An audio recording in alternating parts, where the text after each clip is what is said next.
अस्सलाम वालेकुम dear students. आपने ये subject first time 9th class में केमिस्ट्री, इससे पहले आपने साइंस में ये सब्जेक्ट पढ़ा होगा, लेकिन साइंस में ये सब्जेक्ट क्या होता है उसमें मर्ज होता है।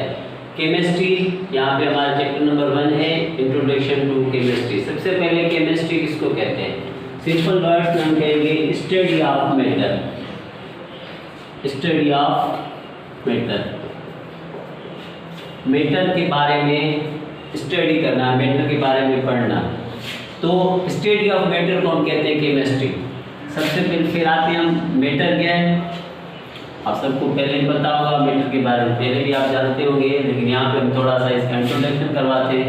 मैटर क्या है? एनीथिंग, हर वो चीज़, anything which occupies space and having mass, having some mass। हर वो चीज़ जो क्या करे, जो जगह घेरे और वजन रखे, उसको हम कहते हैं मैटर। हर उस चीज़ के बारे में हम स्टडी करेंगे केमिस्ट्री में जो जगह रखती हो और उसके साथ साथ वजन भी रखती हो। अब देखिए हमारी सराउंडिंग में बहुत सारी ऐसी चीज़ें हैं जो जगह भी रखती हैं और उनका कोई ना कोई वेट होता है, कोई ना कोई उसका मास होता है। सपोज करें ये मार्कर है, ये मार्कर इसकी डिज़ाइन देखें, ये स्पेस की इतनी जगह भी घेरेगा और इसका कुछ ना कुछ वजन होगा। तो इसकी स्टडी अगर हम करना चाहें तो ये भी हमारे किस में शुमार होगी? ये हमारी केमिस्ट्री में होगी। अगर मैं इसके साथ अगर मैं इस डस्टर की बात करूं, ये डस्टर भी हमारा मैटर है। क्यों मैटर है? क्योंकि ये क्या कर रहा है, ये स्पेस भी, ये जगह भी रख रहा है और उसके साथ साथ ये क्या है, इसका कुछ मास भी है। तो हम हर उस चीज़ जो जगह घेरे और वजन रखे उसको हम कहते हैं मैटर, और मैटर की स्टडी को हम कहते हैं केमिस्ट्री। अब हमारे पास जो मैटर में 3 चीज़ें आती हैं। नॉर्मली देखा जाए तो मैटर जो हमारा होता है वो 3 हालतों में मिलता है। सबसे उसकी जो पहली हालत है सॉलिड, मैटर हमें सॉलिड की हालत में मिलता है। सॉलिड की हालत में आप देखें, मार्कर आ गया, आपके पास बोर्ड आ गया, उसके बाद आपके पास जो भी चीज़ें आपको नज़र आती हैं ये हमारी क्या है, ये हमारी सॉलिड फॉर्म में होती है। उसके बाद मैटर की हमारी होती है लिक्विड फॉर्म। अब लिक्विड फॉर्म में क्या है, जो चीज़ें हमारी जैसे वाटर, मिल्क, हनी, ये सारी क्या है हमारी लिक्विड हालत में। ये भी क्या है, ये भी जगह घेरती है और इनका भी कोई ना कोई वेट होता है। इनका वेट सपोज करें 1 लीटर पानी हो गया या 1.5 लीटर हो गया, 2 लीटर, और जितना उसका वेट होगा या उसके हम लीटर मेजर करेंगे तो उतना ही स्पेस भी रखेगा और उसका उतना ही वेट होगा। अगर सॉलिड की बात करेंगे, मार्कर या बोर्ड या डोर, तो वो अपनी जगह भी रखेगा और उसका उतना वेट भी होगा। उसके बाद थर्ड मैटर की जो हालत है वो हमारी है गैस। गैस जो हमारी है वो थर्ड, बहुत सारी गैसेस हमें मिलती हैं। ऑक्सीजन गैस हो गई या नाइट्रोजन गैस, उसके बाद और भी बहुत सारी गैसेस जो हमारे सराउंडिंग में मौजूद होती है। हीलियम गैस हो गई या उसके बाद मीथेन गैस, ये बहुत सारी गैसेस हैं। ये भी क्या करती है, इन गैसेस का भी कुछ ना कुछ जो है स्पेस होता है और ये वजन भी रखती है। सपोज करें अगर हम एक बलून उठाएंगे और उसमें अगर हम बलून उठाएं, बलून में हम एयर फिल करें तो एक हद तक हम इसमें एयर फिल करेंगे, उसके बाद उसके अंदर इतना स्पेस नहीं होगा कि एयर उसके अंदर जाए।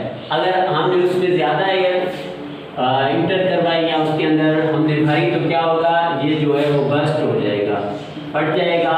इससे अंदाज़ा ये हो रहा है कि ये जो हमारे एयर है या जो गैसेस हैं वो भी क्या करती हैं, वो भी जो है वो स्पेस ऑक्यूपाई करती हैं और उनका भी कोई ना कोई वेट होता है या मास होता है। ये 3 स्टेट्स थी मैटर की, और इसी स्टेट्स को स्टडी करने के लिए हमारे पास जो सब्जेक्ट है उसको हम कहते हैं केमिस्ट्री। ये हमारा सिंपल सा एक छोटा सा इंट्रोडक्शन था केमिस्ट्री के बारे में। अब हम अगर स्टडी करेंगे मैटर की तो उसमें कौन कौन सी चीज़ें पढ़ेंगे, उनकी प्रॉपर्टीज़ के बारे में पढ़ेंगे कि कौन कौन सी उस मैटर के अंदर खासियतें हैं, कहाँ पे इसका यूजेज होता है। फिर उसकी हम क्या करेंगे, प्रॉपर्टीज, स्ट्रक्चर के बारे में पढ़ेंगे, इसका ढांचा कौन सा है, प्रॉपर्टी, स्ट्रक्चर, कंपोजिशन, फिर इसकी कंपोजिशन कैसे हुई, इसको कैसे तैयार किया गया है, कैसे इसको बनाया गया है, कंपोजिशन, और उसके बाद चेंजेस कि उसके अंदर चेंजेस भी पैदा होती है।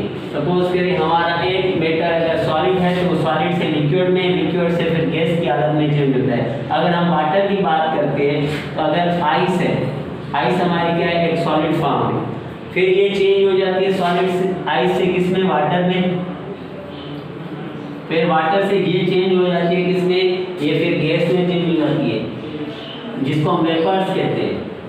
तो हमारा जो मेटर है उसके अंदर क्या होती है, चेंजेस पैदा होती है। और वो चेंजेस किस वजह से, चेंजेस विद थिंग्स, कौन सी ऐसी चीजें होती हैं with things which are effect these changes, कौन सी ऐसी which affects the matter, कौन सी ऐसी चीजें होती हैं जो हमारे मैटर को क्या करती है, इफेक्ट करती है। हमें ना सिर्फ मैटर की प्रॉपर्टीज, स्ट्रक्चर, कंपोजिशन, उसकी चेंजेस और उन चीज़ों के बारे में भी पढ़ेंगे जो उन चेंजेस को क्रिएट करवाती है या उन चेंजेस को पैदा करती है। अगर हमारे पास आइस है, आइस वाटर बन गई या फिर गैस बनती है, तो कौन सी ऐसी वजूहत हैं कि आइस वाटर बन रही है और फिर वाटर से वो गैस बन रही है, उसके बारे में भी हम यहाँ पे केमिस्ट्री में कि ये चेंजेस कैसे पैदा हो रही है, ये चीज़ भी हम यहाँ पे हमारे सब्जेक्ट में केमिस्ट्री में पढ़ेंगे। ये सिंपल हमारा एक छोटा सा इंट्रोडक्शन था। हम आगे नेक्स्ट टॉपिक जो है हम अपने सब्जेक्ट के हिसाब से चलेंगे आगे, और फिर हम आपको अगली वीडियो में वो जो चीज़ है वो हम बयान करेंगे। अगर आपको कोई बात समझ में नहीं आ रही, आपका कोई क्वेश्चन है, तो हमारे पास ये कॉन्टैक्ट नंबर दिया हुआ है, आप उस पर रब्ता कर सकते हो और ये मालूमात आप पूछ सकते हैं, कोई भी सवाल हो तो। Thank you.